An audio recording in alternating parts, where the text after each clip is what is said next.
Barabara-inĩ ya Embu guthie Matu niho mungururi uyu urokire gutabanio ni maabitha borithi manyitanire na ruhonge rwa Kenha magiethana na rori iria iragarara mawatho maria magathikitwo ma barabara.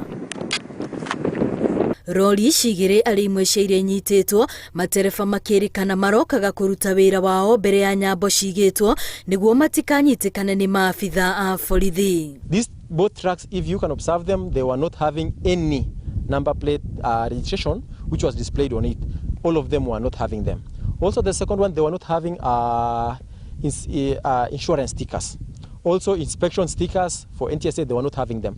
Rori cirerikana ikoretwo igikuwa muthanga na gukiria tani iria ciagiriire undu uria ni ugwati munene hari ona andu aria marahuthira barabara iyo. One of them was found with 22.6 tons and another one was overload, and also another one was found with 27.4 tons overload.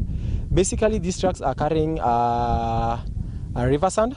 Barabara nyingi gicigo-ini giki irerikana irathuka na gikiro kinene na kuratuika ni tondu wa ngari cigukiria tani iria ciathitwo ikuage. Caution to motorists also that they carry capacity to make sure that our roads last longer and be safe to every person within the entire country. Thank you.